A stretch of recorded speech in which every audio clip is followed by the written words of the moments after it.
এক্ষুনি বাজারে যাবেন, দোকানদারকে বলবেন আমাকে 5 গজ কাপড় দেন, 3 গজ কাপড় দেন। উনি কাপড় দেওয়ার আগে আপনার সামনে একটা লাঠি বের করবে। আপনি দৌড় দিয়েন না, এই লাঠি আপনাকে মারার জন্য না, এটা মূলত লাঠি নয়, এটা হলো একটা কাঠি। এইটাকে গজ দিয়া মাপকাঠি বানিয়ে তারা রেখে দিয়েছেন। ফিতা দিয়ে যদি কাপড় মেপে দেয়, মাঝে মাঝে ফিতা কাপড় কাটার সাথে সাথে কেটে চলে যায়। এই জন্য ফিতা দিয়ে মেপে একটা মাপকাঠি বানিয়ে রেখেছে প্রত্যেকটা দোকানে দোকানে। ওইটা দিয়ে যেমন কাপড়গুলো মেপে দেওয়া হয়, আপনার আমার জান্নাতের একজন মাপকাঠি আছেন, তিনি হলেন মুহাম্মদুর রাসূলুল্লাহ সাল্লাল্লাহু আলাইহি ওয়াসাল্লাম। আমাদের জীবনটাকে যদি জান্নাতি জীবন বানাতে চায়, আমাদের জীবনের মাপকাঠিটা নবীজির সুন্নতের মাপকাঠি অনুযায়ী হওয়ার দরকার আছে না নাই? নবীর মতে মত তাকে বলে নবীর উম্মত। যার মত নবীর সঙ্গে মিলবে না, এটা নবীর খাঁটি উম্মত হইতে পারে? একজন লোক আওয়ামী লীগ দাবি করে, কিন্তু গাড়ির সামনে যদি ধানের শীষের পতাকা নিয়ে ঘোরে, আর একজন লোক বিএনপি দাবি করে, গাড়ির সামনে যদি নৌকার পতাকা নিয়ে ঘোরাফেরা করে, এই লোকগুলোকে সিটার বলে, বাটপার বলে। আর আমার দেশের মুসলমানগুলো নবীর উম্মত দাবি করে, নাস্তিকের মতন জীবন যাপন করে, এরাও ধোঁকাবাজ, নবীর উম্মতের ভিতরে পড়ে। কথা বলুন ঠিক কিনা? ও নবীর উম্মত, আওয়ামী লীগ দাবি করে কেউ বিএনপির আদর্শ মেনে চলে না, বিএনপি দাবি করে কেউ আওয়ামী লীগের আদর্শ মেনে চলে না। তেমনি ভাবে নবীর উম্মত দাবি করলে নাস্তিকের মতন জীবন যাপন করতে পারে না। তুমি নিজেকে নবীর উম্মত দাবি করো, কেমনি তুমি তোমার বউ বাচ্চাকে কিরণমালা কটকটি পাখি পরাইতে পারো? তুমি কেমনে নিজেকে নবীর উম্মত দাবি করো? নিজের বউ বাচ্চাকে গ্রামীণ ব্যাংক ঠেঙ্গা আশা সবুজ সঙ্গে বন্ধক রেখে দিয়া কি করে সুদের টাকাগুলো, ঘুষের টাকাগুলো তুমি তোলো? নিজেকে নবীর উম্মত দাবি করো। নামাজের আজান হলে মসজিদ বাদ দিয়ে কেমনে তুমি বাজারে ঘোরাফেরা করো? নিজেকে নবীর উম্মত দাবি করো। ভোটের সময় ইসলামের পক্ষ বাদ দিয়া নাস্তিকের পক্ষে কেমনে তুমি সাপোর্ট করো? নবীর উম্মত যদি দাবি করতে হয়, প্রত্যেকটা কাজে নবীর সুন্নতগুলোকে পালন করা দরকার আছে না নাই? আমরা কি নবীর খাঁটি উম্মত হতে চাই? কারা কারা রাজি? দুইটা হাত তুলে আমার আল্লাহকে দেখায়। লিল্লাহে তাকবীর। আমার আল্লাহ প্রথমে নামাজের কথা বলতে পারতেন, রোজার কথা বলতে পারতেন, হজের কথা বলতে পারতেন, জাকাতের কথা বলতে পারতেন না। তিনি প্রথমে বলেছেন পড়ো, জ্ঞান অর্জন করো। কারণ পৃথিবীতে যত নিয়ামত আছে, সবচেয়ে বড় নিয়ামতের নাম হলো আল্লাহর কোরআন, এবং কোরআনের প্রথম কথাই হলো জ্ঞান অর্জন করো। কারণ জ্ঞানের চাইতে, বুদ্ধির চাইতে, শিক্ষার চাইতে বড় কোনো নিয়ামত পৃথিবীতে নাই। পৃথিবীতে তারাই তত পাওয়ারফুল, পৃথিবীতে তারাই তত দামি, পৃথিবীতে তারাই তত শক্তিশালী, যারা যত বেশি উন্নত শিক্ষা অর্জন করতে পেরেছে। পৃথিবীর সবচেয়ে বড় মোড়ল হচ্ছে আমেরিকা। আমেরিকা শিক্ষা দীক্ষায় যেই পরিমাণ আগিয়ে আছে, আমরা কিন্তু ওর চাইতে যদি বেশি আগাইতে পারতাম, আমরাই মোড়লই করতে পারতাম। ছোট্ট একটা দেশ ইসরায়েল, শিক্ষার হার এতটা ব্যাপক পরিমাণ বেশি, যার কারণে আমেরিকাকেও তারা কন্ট্রোল করছে। আমার প্রাণপ্রিয় ভাইয়েরা, এই জায়গাটা আলোকিত করার জন্য অনেকগুলো লাইট লাগাইছেন। এখানে যদি 1 কোটি পাওয়ারের লাইট লাগাইতেন, তো একটা বাল্বে সব আলোকিত করে রাখতো। মাঝে মাঝে দুনিয়া অন্ধকার হয়ে যায়, আলোকিত মানুষ নবীদেরকে পাঠায়া দেয়, আল্লাহ দুনিয়ার অন্ধকার দূর করে আলোকিত বানায়া দেয়। এভাবে আদম আলাইহিস সালাম, তারপরে ইব্রাহিম আলাইহিস সালাম, মূসা আলাইহিস সালাম, সর্বশেষ আমার নবীর আগে একটা বিশাল পাওয়ারফুল আলোর বাতি ছিলেন হযরতে ঈসা রূহুল্লাহ। তিনি বিদায় নিয়ে চলে গিয়েছেন। 570 বছর অতিক্রম হয়েছে। যেই জায়গাগুলো একেবারে গুরুত্বপূর্ণ, ডাকাত, চোর, ইঁদুর বাদুরের আখড়া, সেখানে দেখবেন সরকার মাঝে মাঝে লাইট লাগায় দেয়। বাল্বটা যদি ফিউজ হয়ে যায়, এলাকার যত অসভ্য মানুষগুলো, ফেন্সিখোর, গাঁজাখোর, হারামখোর, চোর, শিয়াল, তারপরে ইঁদুর, তারপরে বাদুর, মানে যত খারাপ জিনিস আছে ওই জায়গায় বাসা বাঁধে। আল্লাহর হাবিবের পূর্বে হযরত ঈসা আলাইহিস সালাম চলে গিয়েছেন। 570 বছর অতিক্রম হয়েছে। দুনিয়াটা যখন অন্ধকারে ছেয়ে গিয়েছে, অন্ধকার পৃথিবীকে আলোকিত করার জন্য আমার আল্লাহ নিয়ামত দান করেছিলেন দুইটা। একটু কথা বলতে হবে, কয়টা? 1 নম্বরে যেই নিয়ামতটা দান করেছিলেন, তিনি ছিলেন মুহাম্মদুর রাসূলুল্লাহ সাল্লাল্লাহু আলাইহি ওয়াসাল্লাম। নবীজি দুনিয়াতে আগমন করলেন, যেই ঘরে আগমন করলেন ঘরটা আলোকিত হয়ে গেল। যেই সময় আগমন করলেন, সময় আলোকিত হয়ে গেল, পৃথিবী আলোকিত হয়ে গেল। ছোট্ট থেকেই তিনি এত উত্তম চরিত্রের অধিকারী ছিলেন। আল্লাহর পয়গম্বরকে নবুয়ত পাওয়ার আগেই মানুষেরা সাদিক বলতেন, আল আমিন বলতেন, সত্যবাদী এবং বিশ্বাসী উপাধি দিয়া তারা ডাকতেন। আল্লাহর হাবিবের গ্রহণযোগ্যতা এত সুন্দর ছিল, আমরা যেমন আওয়ামী লীগ, বিএনপি, জাতীয় পার্টি, তাবলিগ, পাবলিকের কত কিছু বানিয়েছি, আমার নবী নবুয়ত পায় নাই, এখনো পর্যন্ত তার উপরে নবুয়ত আসেন নাই। কিন্তু পৃথিবীর অন্ধকার দূর করে, অশান্তি দূর করে, অসভ্য মানুষগুলোকে সভ্য, ভদ্র, আলোকিত মানুষ বানানোর জন্য নবীজি নিজের হাতে একটা সংগঠন তৈরি করেছিলেন, নাম দিয়েছিলেন তার হিলফুল ফুজুল। 13 বছর পর্যন্ত সেখানে নিজের হাতে নেতৃত্ব দান করেছেন। একটা দুইটা প্ল্যান আর পদ্ধতি পরিবর্তন করেন নাই, 40 বছর ধরে নানান প্ল্যান আর পরিকল্পনা পরিবর্তন করেছেন। যেমনটিভাবে আমরা এই স্বাধীনতার 54-55 বছরের ভিতরে একা একা আওয়ামী লীগ দিয়ে রাজনীতি করেছি, বিএনপিতে রাজনীতি করেছি, যখন একা একা পারি নাই তখন কিন্তু 4 দলের ঐক্যজোট তৈরি করেছিলাম। 4 দল দিয়ে যখন পারি নাই তখনই 14 দলের মহাজোট তৈরি করেছিলাম। 14 দল দিয়া পেরেছেন কিনা সেগুলো আমি বলতে যাব না, বলতে গেলে অনেকের ফোঁসা পড়ে যাবে, সহ্য হবে না। মানে মোচারু, তাসারু, মদারু, গাঁজারুরা দেশের জন্য আবল তাবল কথা বলবে, দাড়িওয়ালা, টুপিওয়ালা সত্য কথা বললে অনেকের জলাপুরা শুরু হয়ে যায়। কথা বলুন ঠিক কিনা? সম্মানিত প্রাণপ্রিয় ভাইয়েরা আমার, কত মত, কত প্ল্যান, কত পদ্ধতি, কত জোট, কত ভোট, কত নিয়ম, কত শৃঙ্খলা, কত কিছু তৈরি করা হলো। সব কিছুর মূলেই হলো এদেশের মানুষকে আমরা শান্তিতে রাখতে চাই, মুক্তি দিতে চাই, সুন্দর একটা বাংলাদেশ উপহার দিতে চাই। যোগ বিয়োগ মিলায় দেখেন, দিন যতই গিয়েছে জাতির 4 আঙ্গুল কপালের শান্তি তো জোটে নাই, অশান্তির আগুনই দাও দাও করে জ্বলে উঠেছে। কথা বলুন ঠিক কিনা? নবীজি 40 বছর পর্যন্ত মেহনত করলেন, কাঙ্ক্ষিত টার্গেট পর্যন্ত যখন তিনি বুঝতে পারলেন না, তার যখন স্বপ্ন পূরণ হলো না, তিনি যখন টার্গেট পর্যন্ত পৌঁছতে পারলেন না, কলিজার মধ্যে দুঃখ, কষ্ট, বেদনা নিয়া জাবালে নূর নামক উঁচু পাহাড়ের মাথায় চড়ে একটু পশ্চিম এবং দক্ষিণ কন্যারে নেমে আসলে ছোট্ট ওই গুহাটা, যেই গুহার নামকরণ করে আপনারা আপনাদের প্রিয় প্রতিষ্ঠানের নাম রেখেছেন, ওই জাবালে নূরের হেরা গুহার মধ্যে বসে বসে নবীজি খানাপিনা, নিনঘুম, আরামায়েশ, বন্ধু বান্ধব, সন্তান, পুত্র, পরিজন সবগুলোকে ভুলে গিয়া আজকের প্রধানমন্ত্রী, যিনি বিগত দিনের প্রধানমন্ত্রী ছিলেন, আমাদের সাবেক প্রধানমন্ত্রী, তিনি দাদু বাড়িতে আছেন। মাঝে মাঝে বলেন চট করে ঢুকে পড়বো, মানে দাদি বাড়ির থেকেও এদেশের মানুষের শান্তির কথা ভাবছেন। বেগম জিয়া যিনি হাসপাতালে পড়ে আছেন, তার যদি জ্ঞান ফিরে আসে তখনও মাঝে মাঝে সময় পেলে দেশের মানুষের শান্তির কথা ভাবেন। তারেক জিয়া বিদেশে পড়ে আছে, তিনিও দেশের মানুষের শান্তির কথা ভাবেন। জামাত ইসলামের আমির, তিনিও দেশের মানুষের শান্তির কথা ভাবেন। আবার ডক্টর মোহাম্মদ ইউনুস, তিনিও কিন্তু দেশের মানুষের শান্তির কথা ভাবেন।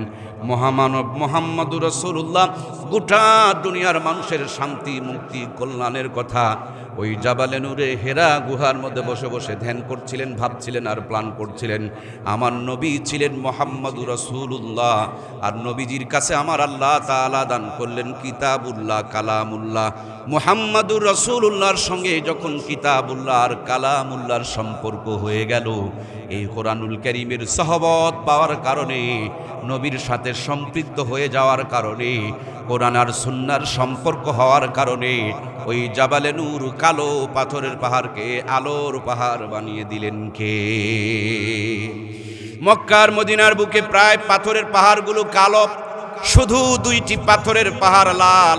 একটা হলো যেই পাহাড়ের মধ্যে কোরআনুল কারীম নাজিল হয়েছে সেই পাহাড়, দ্বিতীয়টি হলো মদিনার বুকে যেই পাহাড়ের মধ্যে আমার নবী রক্ত ঝরেছে, যেই পাহাড়ের মধ্যে আল্লাহর হাবিবের দান শহীদ হয়েছে, ওই পাহাড়। এই মুহাম্মাদুর রাসূলুল্লাহর কিতাবুল্লাহ মক্কার জমিনে কালো পাথরের পাহাড়ের সাথে লাগার কারণে ওই পাথরের পাহাড় যেমন আলোকিত হয়ে গিয়েছে। আমরা জীবনে অনেক চুম্বকের কথা শুনেছি, ম্যাগনেটের কথা শুনেছি, পরশ পাথরের গল্প শুনেছি। পরশ পাথর কি দেখেছি? কেউ আমরা পরশ পাথর দেখি নাই। আমি বলবো পরশ পাথরের চাইতে দামি মহা পরশ পাথর হলো আমার আল্লাহর কোরআন। কারণ পরশ পাথরের কাছে যেটা রাখবেন সেটা দামি হয়ে যায়, আর কোরআনুল কারীমের সাথে যেটা থাকে, যেটা লাগে, কোরআনের ছোঁয়া যেটা পায়, প্রত্যেকটা জিনিসের সম্মান, ইজ্জত আর মর্যাদাকে বাড়িয়ে দেন কে? এই কোরআনুল কারীম আরশে আযমে ছিল, পরশ পাথরের ছোঁয়া পাওয়ার কারণে ফি লাউহিম মাহফুজ আরশে আযমের মর্যাদা বেড়ে গেল। একজন ফেরেশতা নিয়ে আসলেন মুআল্লিমুল মালাইকা, ফেরেশতার মাঝে তিনি সর্দার হয়ে গেলেন। একটি পাথরের পাহাড়ে নাজিল হলো, পাথরের পাহাড়কে আল্লাহ তাবারক তাআলা আলোর পাহাড় বানিয়ে দিলেন।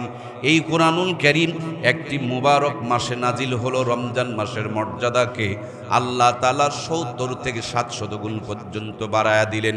এই কোরআনুল কারীম একটি মুবারক রাত্রে নাজিল হলো, লাইলাতুল কদরি খায়রুম মিন আলফি শাহর। একটা রাতের মর্যাদা ১,০০০ মাসের চাইতে আমার আল্লাহ তাআলা উত্তম বানিয়ে দিলেন। তার মানে কোরআনুল কারীম এমন একটা পরশ পাথর, ওইটা যেই রাত্রে নাজিল হয়েছে সেই রাত্রে যদি কেউ একটু ইবাদত করে ৮৩ বছর ৪ মাস ইবাদত করলে যেই পরিমাণ সওয়াব হয় তার চাইতে বেশি সওয়াব দান করে দিবেন কে? সম্মানিত প্রাণপ্রিয় ভাইয়ারা, এই কোরআনুল কারীম যে কাগজে লেখা হয়েছে সেই কাগজের দাম বেড়ে গিয়েছে। যেই প্লাস্টিক দিয়ে কভার বানানো হয়েছে ওই প্লাস্টিকটারও দাম বেড়ে গিয়েছে। এই কোরআনুল কারীমকে যেই কাপড় দিয়ে জড়ানো হয়, পেঁচানো হয়, তার মানে জামা বানানো হয়, ওই কাপড়টার পর্যন্ত দাম বেড়ে যায়। এই কোরআনুল কারীম যেই কাঠের উপরে, যেই প্লাস্টিকের রেহেল কাঠের উপরে রেখে পড়া হয়, ওই প্লাস্টিকের রেহেল কাঠটার পর্যন্ত আমার আল্লাহ তাআলা দাম বাড়ায় দেয়। সুতরাং সেই কোরআনুল কারীম যদি জাতি তার কলিজায় নিতে পারে, এই কোরআনুল কারীম যদি জাতি তার মেমোরিতে জায়গা করে দিতে পারে, এই কোরআনুল কারীম দিয়া যদি জাতি তার ঘর চালাইতে পারে, সমাজ চালাইতে পারে, রাষ্ট্র পরিচালনা করতে পারে, কোরআনুল কারীম প্রত্যেকটা জায়গার যদি মর্যাদা বাড়ায় দেয়, সেই কোরআন দিয়া দেশ পরিচালনা করলে এ দেশের শান মান মর্যাদাকে বাড়িয়ে দিবেন কে? এই তো মাত্র ৫০ বছর আগে, যেদিন আমার ঘরে ঘরে কারেন্টের আলো জ্বলতো না, যেদিন আমাদের হাতে হাতে মোবাইল ফোন খুঁজে পাওয়া যেত না, যেদিন বাংলাদেশের রোডঘাটগুলো এত উন্নত ছিল না, আমরা ডিজিটাল স্মার্ট আর আপডেট ছিলাম না, কিন্তু কোরআন তেলাওয়াত করনিওয়ালা ছিলাম, ৫ ওয়াক্ত নামাজ পড়নিওয়ালা ছিলাম, মায়েদের মাথায় কাপড় রাখনিওয়ালা ছিলাম, ভাঙা ঘরে এশার নামাজ পড়ে আঁচল তুলে ধরে চোখের পানিগুলো যখন ছেড়ে দিয়া ফরিয়াদ করা হতো, ওই ঘরগুলোতে রহমত আর বরকত চালু হয়ে যেত।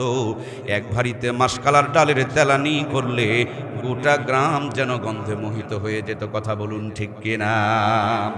একদিন যদি বিরিয়ানি খাওয়া গিয়েছে, গ্রামের এক কর্নারে যদি বিরিয়ানির তেলানি হয়েছে, ওই পাশের বাড়িতেও পর্যন্ত সেন্ট চলে গিয়েছে। এখন বিরিয়ানি বসে বসে খায়, নাকে নিয়ে চেক করতে হয়, তারপরও গন্ধ পাওয়া যায় না। কথা বলুন ঠিক কিনা? আপনার আমার মূর্খ নানু দাদুর বিয়ে হয়েছে, মূর্খ নানি আর দাদিকে নানু আর দাদুরা বিয়ে করেছে, তখনকার জামানার নগদ ৫০০ টাকা পণ দিয়ে বিয়ে করেছে। যেই জামানার ৫০০ টাকা দিয়া জয়পুরহাটের মিডিল প্লেসে ৫ বিঘা জমি কিনে পাওয়া গেছে। ৫ বিঘা জমির মূল্য দিয়া যেই নানি দাদির বিয়ে করা হলো, সেই নানি দাদির পেটে ১২টা ১৫টা 18টা সন্তান জন্মগ্রহণ করলো। একটা নানি দাদিকেও কষায়খানা নিয়ে পেট চিরে বাচ্চা বের করার দরকার পড়লো। প্রত্যেকটা সন্তানকে বুকের দুধ খাওয়ায় লালন পালন করেছেন। কোটার দুধ তো ছিলই না, গাভীর দুধের দরকার পড়তো না, বাচ্চার দুধ খেয়ে শেষ করতে পারতো না, কাপড় পর্যন্ত ভিজে যেত। এখন ডিজিটাল জামানা, আর সব চেয়ার মায়েরা দখল করে নিয়েছে। আমরা মাগি মার্খা পুরুষ, আমাদের কপালে ভালো চেয়ার জোটে। কি গো, মন খারাপ করলেন নাকি? প্রধানমন্ত্রী যেটা সেটাও বড় চেয়ারওয়ালা, বিরোধী দলেরটা ওইটাও বড় চেয়ারওয়ালা। একটাই মাত্র চাচা ছিল, এর ৭ চাচা, উত্তরবঙ্গের কৃতি সন্তান। যেমনি চাচায় মরেছে, ওই চেয়ারও গিয়া চাচি আম্মা ধরেছে, মানে ৩খান চেয়ারই তারা দখল করে নিয়েছে। নিজেদের নিরাপত্তার কথা ভেবে ইফতিজিং যৌতুক নির্যাতনের আইন পাশ করেছে। কত সুন্দর নিয়ম করেছে, ১৮ বছর আগে বিয়ে দেওয়া যাবে না। এরা ১৮ বছর আগে বিয়ে বন্ধ করে দেয়, 10 বছরে 12 বছরে গাছতলায় মাছতলায় আকাম কুকাম করে প্রেগনেন্ট হয়ে যায়। ওরা 18 বছরের বিয়ে বন্ধ করতে চায়, 10-12 বছরের প্রেম আর ভালোবাসার আকাম কুকাম বন্ধ করার দিকে তাদের কোনো নজর নাই। তার মানে এরা নাস্তিকদের টাকা খেয়ে বিবাহকে কঠিন করে জেনা ব্যভিচারকে সহজ করে দিতে চায়। কথা বলুন ঠিক কিনা? হালাল তরিকায় লাগাইছে তালা, আর হারামের দরজাটা ভিতর দিক দিয়ে রেখে দিয়েছে খোলা। মানে কুকুর যেমন চায় সব কুকুর হয়ে যাক, শুকুর যেমন চায় সব শুকুর হয়ে যাক। আমার মন তেমনি বলে, নবীজি বলেছেন বিয়ে শাদীকে সহজ করে দাও, জেনাবে বিচার কমে যাবে। এরা বিয়ে শাদীকে কঠিন করে দিয়ে জেনাবে বিচারকে সহজ করে দিচ্ছে। তার মানে হারামজাদাগুলো চাই দেশটা যেন হারামজাদা দিয়ে ভরে যায়। এই জন্য হারামজাদা বানানোর জন্য এই চক্রান্ত, কথা বলুন ঠিক কিনা? সম্মানিত প্রিয় ভাইয়েরা আমার, 18 বছর আগে বিয়ে দেওয়া যাবে না, বিয়ের পর বাচ্চা নেওয়া হবে না। 25-30 বছরে বাচ্চা নিতে চায়, আগের থেকে জয়পুরহাটের বড় একটা গাইনি ডাক্তারের সাথে যোগাযোগ রেখে দেয়। যেমনি পেটে বাচ্চা এসেছে, ইসিজি, এক্সরে, আলট্রাসাউন্ড শুরু হয়ে গেল। কায়দায় না বেকায়দায়, শুকনাতে আছে না নরমালে আছে, ভিটামিন আছে না নাই, ক্যালসিয়াম আছে না নাই, মিনারেল আছে না নাই, আয়রন আছে না নাই, জিঙ্ক আছে না নাই, হাজার তরিকার পদ্ধতি চালায়, কিন্তু মাথায় কাপড় খুঁজে পাওয়া যায় না। পেটের ভুঁড়িটা ঢাকার পোশাক তারা পরে না, অন্য গলায় পেঁচায় রাখে, কিন্তু বুকটাকে তারা ঢেকে রাখতে চায় না। এই জন্য 60 থেকে 70% মা বোনকে এখন নর্মাল ডেলিভারি কপালে জোটে না, কষাইখানা নিয়ে পেট চিরে চিরে বাচ্চাগুলো বের করতে হয়, কথা বলুন ঠিক কিনা? ওদের সন্তানগুলো দুধ খেয়ে শেষ করতে পারত না, কারণ তারা আল্লাহর নিয়ামতকে ঢেকে রেখেছিলেন। আল্লাহ সেখানে বরকত দান করতেন, আর এরা এখন আল্লাহর নিয়ামতকে বের করে মানুষকে দেখায় বেড়াইতেছেন। এই জন্য স্তন ক্যান্সারের আযাব আর গজব তাদের উপরে শুরু হয়ে গিয়েছে। অল্প কিছুদিন আগে মোকামতলার এই পাশে একটা মাহফিলে এসেছিলাম, ছোট্ট একটা বাচ্চাকে আমার কোলের মধ্যে তুলে দিয়া বললেন, হুজুর বাচ্চাটাকে বাতাস লেগেছে, আপনি একটু ফু দিয়ে দেন তো দেখি। আমি জিজ্ঞেস করলাম কেমনে বাতাস লাগলো? আমাকে বললেন ভাজা পোড়া বানানো হয়েছে, ছোট্ট বাচ্চা বোঝে নাই, খাইছে আর বাহিরে দৌড়াই বেড়াইছে, এই জন্য বাতাস লেগে বমি করতেছে, পাতলা পায়খানা করতেছে, কান্নাকাটি করতেছে। সূরা ফাতিহা, সূরা ইখলাস, দরুদ শরীফ পড়ে বাচ্চাটাকে ফু দিয়া দিলাম। কিছুক্ষণ পরে আমাকে বলা হলো বাচ্চাটা মোটামুটি ঘুমিয়ে পড়েছে, কিন্তু আমার টেনশন বেড়ে গেল। আহারে, এতটুকু বাচ্চা ভাজা পোড়া খাইতে খাইতে বাহিরে গেলে যদি বাতাস কুতাস লাগে গো। এমনি তো আমাদের মা বোনগুলো ফর্সা, আমরা পাচ্ছি না তেমন কোনো ভরসা, তারপর বিউটি পার্লারে গিয়া সাজুগুজু করতেছে, বুক পিক ঢাঁটতেছে না, সকাল সন্ধ্যা খালি টোটো কোম্পানির ম্যানেজারের মতন তারা দৌড়াদৌড়ি করতেছে, লাফালাফি করতেছে। ছোট্ট বাচ্চা ভাজা পোড়া খাইতে খাইতে বাহিরে গেলে যদি বাতাস কুতাস লাগে, এইভাবে বুক পিট বের করে বাংলার জমিনে মা বোনগুলো যদি ঘোরাফেরা করে, এদের বেহায়াপনার কারণে, বেপর্দাপনার কারণে, ন্যাংটাপনার কারণে আযাব গজব আর ভূমিকম্প আসে, কথা বলুন ঠিক কিনা? এই জন্য প্রাণপ্রিয় মায়েদেরকে বলতে চাই, দিন শেষে একটাই কথা পরিষ্কার করতে চাই, ইকরা বিসমি রব্বিকাল্লাযী খলাক দিয়া আপনার আমার সন্তানের জীবনটাকে যদি শুরু করাইতে পারি, জীবনটাকে যদি কোরআন দিয়া উদ্বোধন করাইতে পারি, জীবনের শুরুতেই যদি তার মেমোরিতে কোরআনুল কারীমকে ঢুকাইয়া দিতে পারি, যে মেয়েটার মাথায় আল্লাহর কোরআন থাকবে, বলুন তো দেখি এই মেয়েটা পাতলা কাপড় কি পরে কি ইজ্জত বের করে দেখাইতে পারে?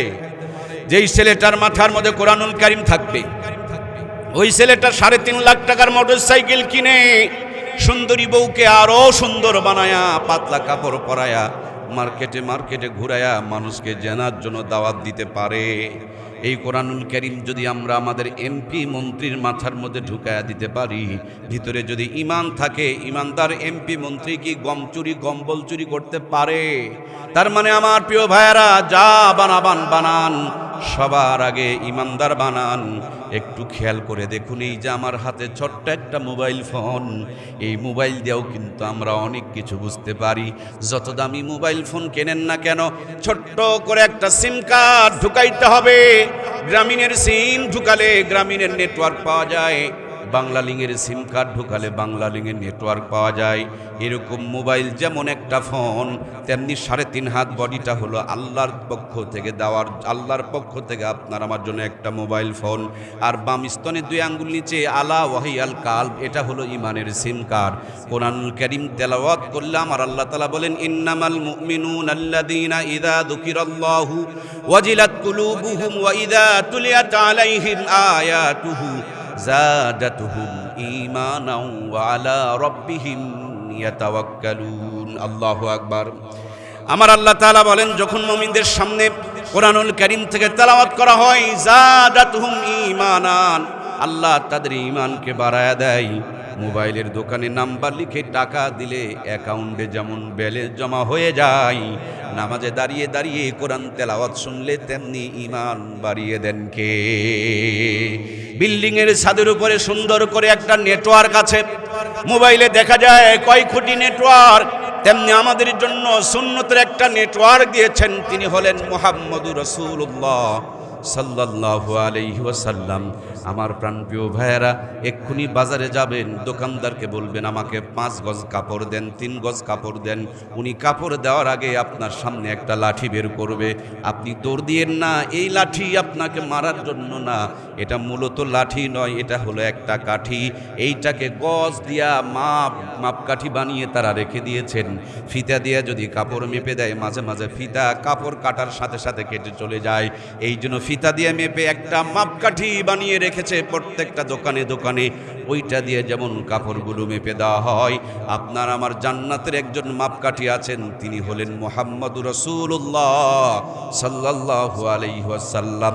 আমাদের জীবনটাকে যদি জান্নাতি জীবন বানাতে চায়, আমাদের জীবনের মাপকাঠিটা নবীজির সুন্নতের মাপকাঠি অনুযায়ী হওয়ার দরকার আছে না নাই? নবীর মতে মত তাকে বলে নবীর উম্মত। যার মত নবীর সঙ্গে মিলবে না, এটা নবীর খাঁটি উম্মত হইতে পারে? একজন লোক আওয়ামী লীগ দাবি করে, কিন্তু গাড়ির সামনে যদি ধানের শীষের পতাকা নিয়ে ঘোরে, আর একজন লোক বিএনপি দাবি করে, গাড়ির সামনে যদি নৌকার পতাকা নিয়ে ঘোরাফেরা করে, এই লোকগুলোকে সিটার বলে, বাটপার বলে। আর আমার দেশের মুসলমানগুলো নবীর উম্মত দাবি করে, নাস্তিকের মতন জীবন যাপন করে, এরাও ধোঁকাবাজ, নবীর উম্মতের ভিতরে পড়ে। কথা বলুন ঠিক কিনা? ও নবীর উম্মত, আওয়ামী লীগ দাবি করে কেউ বিএনপির আদর্শ মেনে চলে না, বিএনপি দাবি করে কেউ আওয়ামী লীগের আদর্শ মেনে চলে না। তেমনি ভাবে নবীর উম্মত দাবি করলে নাস্তিকের মতন জীবন যাপন করতে পারে না। তুমি নিজেকে নবীর উম্মত দাবি করো, কেমনি তুমি তোমার বউ বাচ্চাকে কিরণমালা কটকটি পাখি পরাইতে পারো? তুমি কেমনে নিজেকে নবীর উম্মত দাবি করো? নিজের বউ বাচ্চাকে গ্রামীণ ব্যাংক ঠেঙ্গা আশা সবুজ সঙ্গে বন্ধক রেখে দিয়া কি করে সুদের টাকাগুলো, ঘুষের টাকাগুলো তুমি তোলো? নিজেকে নবীর উম্মত দাবি করো। নামাজের আজান হলে মসজিদ বাদ দিয়ে কেমনে তুমি বাজারে ঘোরাফেরা করো? নিজেকে নবীর উম্মত দাবি করো। ভোটের সময় ইসলামের পক্ষ বাদ দিয়া নাস্তিকের পক্ষে কেমনে তুমি সাপোর্ট করো? নবীর উম্মত যদি দাবি করতে হয়, প্রত্যেকটা কাজে নবীর সুন্নতগুলোকে পালন করা দরকার আছে না নাই?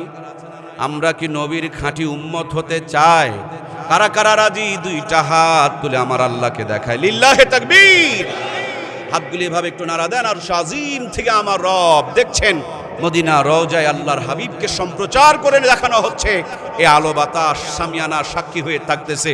আল্লাহর কোরআনের সঙ্গে আমাদের হাতের ছবি উঠে ডান কাঁধ আর বাম কাঁধের ফেরেশতাগুলো রেখে দিতেছে। ওগো আল্লাহ, তোমার নবীর খাঁটি উম্মত হতে কে সুন্নতওয়ালা জিন্দেগি দান করে দাও। জোরে জোরে বলি আমিন।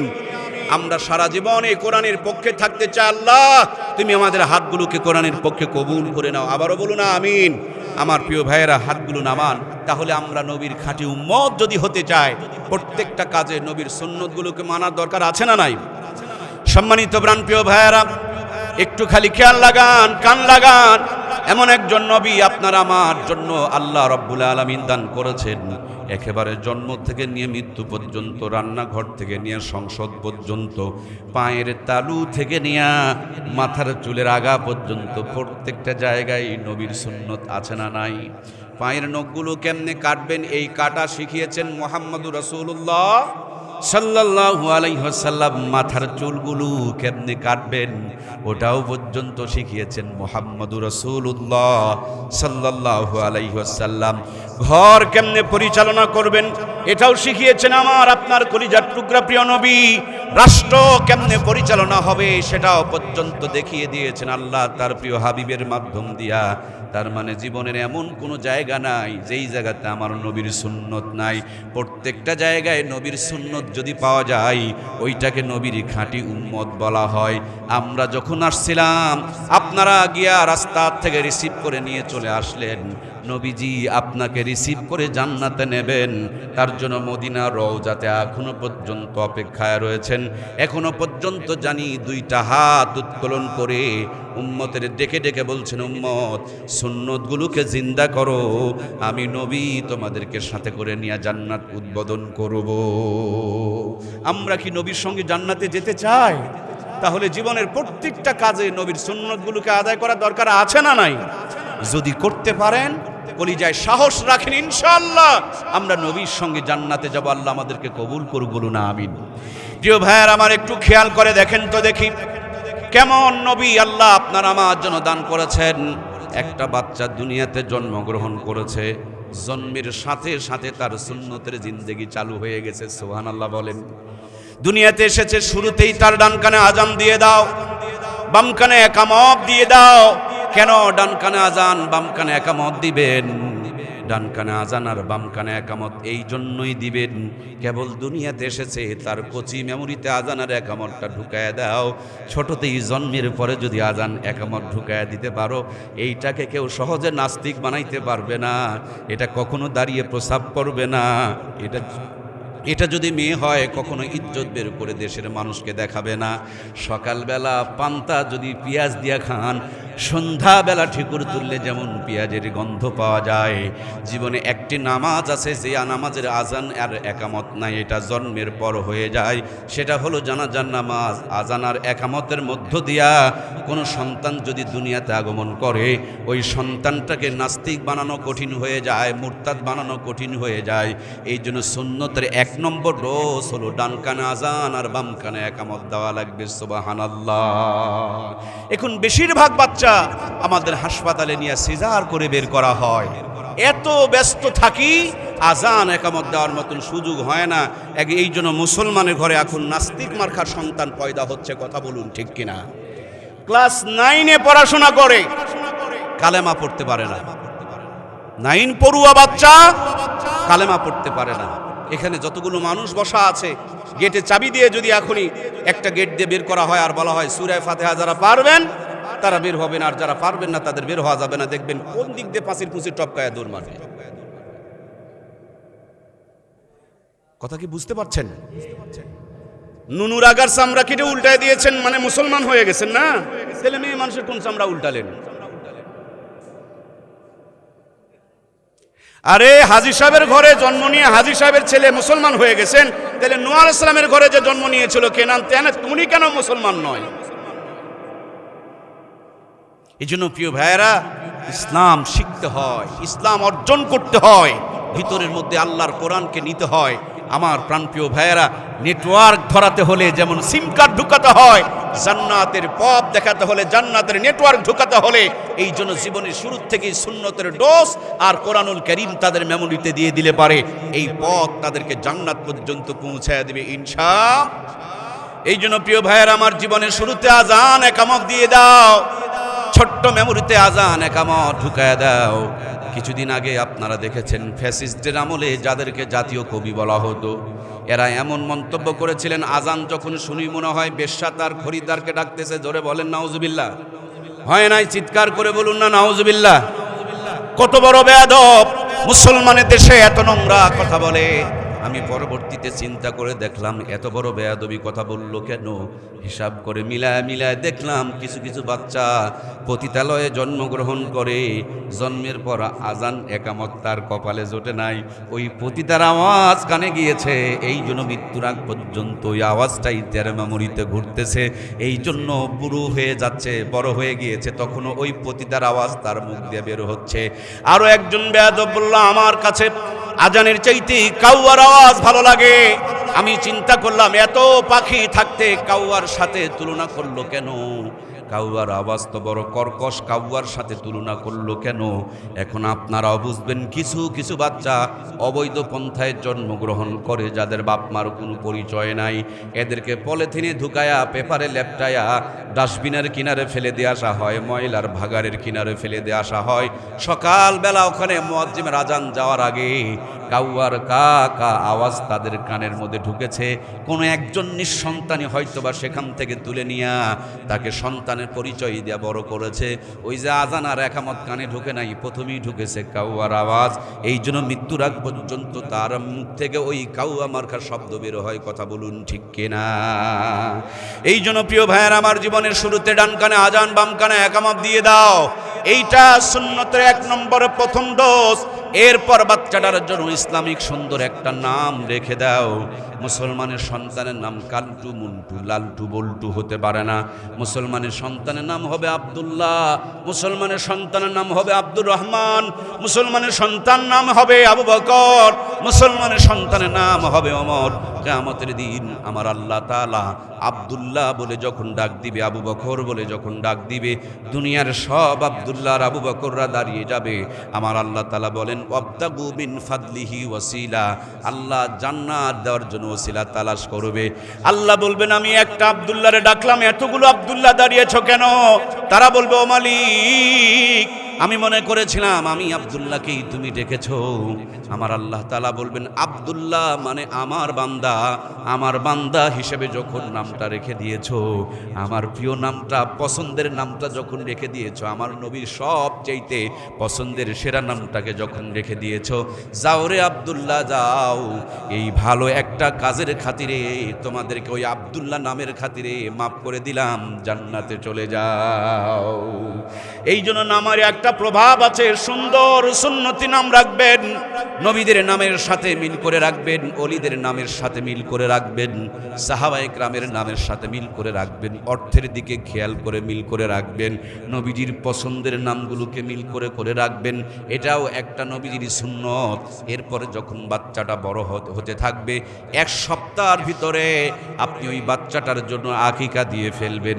ছেলে যদি হয় 2টা ছাগল দিয়ে দিবেন, মেয়ে যদি হয় 1টা ছাগল দিলে চলবে। একেবারে যদি দরিদ্র হন তাহলে আপনার উপরে জুলুম করা হয় নাই। সমর্থ যদি থাকে মাথার চুলগুলোকে কেটে নাও, ওই মাথার চুলগুলোকে পাল্লায় তুলে দিয়া আর এক পার্শ্বে স্বর্ণ অথবা রূপো রেখে দাও। সম্ভব হলে স্বর্ণ রূপো পরিমাণ চুলের সাথে ওজন করে বাকিগুলোকে সাদকা করে দাও। জীবনটাকে বরকতময় জান্নাতি জীবন বানিয়ে দিবেন কে? এরপরে বাচ্চাটা যখন বড় হতে থাকবে, এই বাচ্চা যখন খেতে শিখবে, নবীজির জামানায় সাহাবায়ে কেরামদের সন্তান যখন ভূমিষ্ঠ হতো, আল্লাহর নবীর কাছে এই ছোট্ট ছোট্ট বাচ্চাগুলোকে কোলে কোলে নিয়ে যাওয়া হতো। নবীজি জান্নাতি জবান দিয়া আজওয়া খেজুরকে চাবায়া চাবায়া নরম করে বাচ্চাদের মুখের মধ্যে উঠায়া দিত। আজকে নবী নাই, নবীর উত্তরসূরি উলামায়ে কেরাম রয়েছেন, ইন্নাল উলামা ওয়ারাসাতুল আম্বিয়া, তাদের কাছে নিয়ে যাও, যারা চগলখড়ি করে না, গীবত শিকায়েত পরনিন্দা করে না, হারাম খায় না, মিথ্যা কথা বলে না, কোরআনুল কারীমের তেলাওয়াত করে, জিকির করে, 5 ওয়াক্ত নামাজ পড়ে, দরুদ শরীফ পড়ে, ওইরকম একজন আল্লাহওয়ালা বুজুর্গর হাত দিয়ে আপনার সন্তানের জবানকে যদি উদ্বোধন করে নিতে পারেন, জীবন চলে যাবে। আপনার সন্তানের জবান থেকে কোনো নাস্তিক মার্কা কথা বের হবে কি? বুঝতে পারছেন না? জবানটা উদ্বোধন করে নেন কোন একজন আল্লাহওয়ালা থেকে। সম্মানিত প্রিয় ভাইয়েরা, এরপর বাচ্চা যখন বড় হবে, এই বাচ্চাকে এমপি, মন্ত্রী, মিনিস্টার বানাবেন, উকিল, হাকিম বানাবেন, ডাক্তার, ইঞ্জিনিয়ার বানাবেন, প্রফেসর বানাবেন, বানান। কিন্তু খেয়াল রাখবেন মুসলমান, আগে ডাক্তার বানাতে যাবেন না, আগে মাস্টার বানাতে যাবেন না, আগে ইঞ্জিনিয়ার বানাতে যাবেন না। এই যে চতুর্পাশে সুন্দর বিল্ডিং আছে, এই বিল্ডিংওয়ালা আগে কিন্তু বিল্ডিং বানাতে যায় নাই, এই বিল্ডিং বানানোর আগে ইট বানানো হয়েছে। পাশে যে সুন্দর রাস্তা, এই সুন্দর রাস্তা এমনি কিন্তু সুন্দর হয় নাই, আগে কোনো পাগল রাস্তা বানাতে যায় নাই, আগে রাস্তা বানানোর আগে ইট বানিয়ে নিয়েছে। পানির ভিতরে সুন্দর ব্রিজ আছে, আগেই কেউ ব্রিজ বানাতে যায় নাই, ব্রিজ বানানোর আগেই কিন্তু সুন্দর করে ইট বানায় নিয়েছে। ইটগুলো কি দিয়ে বানিয়েছে? ইট কিন্তু এই মাটি দিয়ে বানিয়েছে। এই মাটি দিয়ে চুলা বানানো হয়, যেখানে মা বোনরা রান্না করে, চুলার মধ্যে সারা জীবন আগুন জ্বলে। চুলার মাটি পানিতে ফেলে দিলে গলে যায়, কিন্তু ইট পানিতে ফেলে দিলে কোনোদিন গলে যায় না। ইটের সাথে মাটিগুলোকে সুন্দর করে খামিরা নিয়া এরপর একটা ইটের ফার্মায় ঢুকায়া, তারপর ওদের মধ্যে কয়েকটা দিন শুকায়া, এরপর লিমিটেড টেম্পারেচার মেনটেন করে যখন তাপ দেওয়া হয়, চুলার মাটি পানিতে ফেলে দিলে গলে যায়। এই মাটি রাস্তায় দিলে ধুলা হয়, পানিতে দিলে কাদা হয়, কিন্তু ইটের ভাটার থেকে বের করার পর সাগরে ফেলে দিলে আর কোনো প্রবলেম একটু কথা বলা যাবে না প্রিয় ভাইয়েরা? পানিতে ফেলে দিলে আর কোনো প্রবলেম? আগে পানি ফেলে গড়ে যায়, পরে পানি ফেলে আরো শক্ত হয়। এই জয়পুরের মাটি তার প্রমাণ। আল্লামা সাইদির যখন ফাঁসি রায় হলো, দেখবেন কিছু কিছু মুসলমানের ঘরে সন্তানগুলো মিষ্টি খাচ্ছিল, আর কিছু কিছু মুসলমানের সন্তান বুক পেতে দিয়ে নিজেকে শহীদ বানিয়ে ফেললো। কথা বলুন ঠিক কিনা? ওর বাপদাদাও মুসলমান, এর বাপদাদাও মুসলমান, তার নামটাও মুসলমানের নাম, এর নামটাও মুসলমানের নাম, কিন্তু একজনের ভিতরে ঈমান ছিল, তার জন্য আলেমদের জন্য তিনি কলিজা পেতে দেয়। আর একজনের ভিতরে ঈমান নাই, এই জন্য আলেম মারা গেলে, আলেমদের উপরে জুলুম হলে মিষ্টি খায়। কথা বলুন ঠিক কিনা? খালি মুসলমান দাবি করলে হবে না। আমার আল্লাহ পরিষ্কার বলেছেন, ওয়া মিনান নাসি মান ইয়াকুলু আমান্না বিল্লাহি ওয়া বিল ইয়াউমিল আখির ওয়া মা হুম বিমুমিনিন। অনেক মানুষ বলছেন যারা ঈমান এনেছে আল্লাহর প্রতি, আখিরাতের প্রতি, আল্লাহ বলছেন তারা মুমিন নয়, তারা ধোঁকাবাজ। এরা মুসলমানের কাছে গেলে এক মতন বলে, মুনাফিকের কাছে আর এক মতন গেলে। এরা মাঝে মাঝে সুযোগ পেলে বলে আমরা শরিয়া আইন মানি না। শরীয়তের আইন মানে না যারা, তারা কোনোদিন মুসলমান থাকতে পারে? শরীয়ত বোঝেন কি? শরীয়তের আইনের ভিত্তিতে আমার 20 বিবির সঙ্গে আমার বিয়ে হয়েছে, এক্ষুনি যদি আমি শরীয়তকে অস্বীকার করি, আমার বউ তালাক হয়ে যাবে, অটো তালাক। শরীয়তকে যদি আমি অস্বীকার করি, আমার বাবার সাথে মায়ের বিয়েটাও বিচ্ছিন্ন হয়ে যাবে। বাপ মার বিয়ে যদি বিচ্ছিন্ন হয়ে যায়, বলুন তো দেখি আমি ভালো জাদা না হারাম জাদা? কথা বলছেন না কেন গো? আমি কোনো নেতাকে উদ্দেশ্য করে বলিনি, আমি হক কথা বলছি। বাংলাদেশে বহুত নেতা আছে যারা বলছে শরীয়তের আইন বিশ্বাস করিনি, এরা হলো মুরতাদ, এদের বউ তালাক হয়ে গিয়েছে, নতুন করে কালেমা পড়তে হবে। কথা বলুন ঠিক কিনা? এদেশ মুসলমানের দেশ, শরীয়তকে অস্বীকার করে তার কোনো ধরনের লিডারি করার যোগ্যতা নাই। এটা মুসলমানের দেশে মুসলমানকে ভুলভাল বুঝিয়ে নানানভাবে আমাদেরকে বেঈমান বানানোর চেষ্টা করছে। আমার প্রিয় ভাইয়েরা, আল্লাহর হাবিব বলেছেন কিয়ামতের পূর্বে এমন সময় আসবে, হাতের মধ্যে জ্বলন্ত আগুনের টুকরা নিয়ে থাকা সহজ হবে, তার চাইতে বড় কঠিন হবে ঈমানের উপরে টিকে থাকা। সকালবেলা মানুষ বাড়ির থেকে ঈমান নিয়ে বের হবে, সন্ধ্যাবেলা বেঈমান হয়ে ফিরবে। দেখুন না, কয়েকদিন আগে একটা বাউল নামের ফাউল বের হয়েছিল, কেমনে কোরআনুল কারীমের অপব্যাখ্যা করছে। কুল আউযু বিরাব্বিন নাস মালিকিন নাস ইলাহিন নাস, মানে নাস মানে মানুষ, আর বেকুবে কয় আল্লাহ বলে খালি নাচতেই বলছে আর নাচতেই বলছে আর নাচতেই বলেছে। নাউজুবিল্লাহ বলেন, জোরে বলেন নাউজুবিল্লাহ। সাদাকে সাদা বলতে হবে, কালোকে কালো বলতে হবে, নইলে ঈমান চলে যাবে। নাস মানে মানুষ আর নাচ মানে উনি নাচানাচি বানিয়ে দিল। আর বাউল আর ফাউলের পক্ষে একদল লোক রাস্তায় দাঁড়িয়ে গেল, ও তো বেঈমান হয়েছে। ফাউলকে যারা সাপোর্ট দিল, তার সুপারিশ গাইল, তাদের কি ঈমান আছে? কেমনে তারা বেঈমান হয়ে গিয়েছে। এই জন্য প্রিয় ভাইয়েরা, সবচেয়ে দামি নিয়ামত হলো ঈমান। ঈমানের চাইতে দামি কোনো নিয়ামত। আপনারা যারা হজে গিয়েছেন, পাকিস্তান, ভারত এবং বাংলাদেশ, এই 3 দেশের মানুষ খুব আমল করে, কিন্তু ঈমান খারাপ।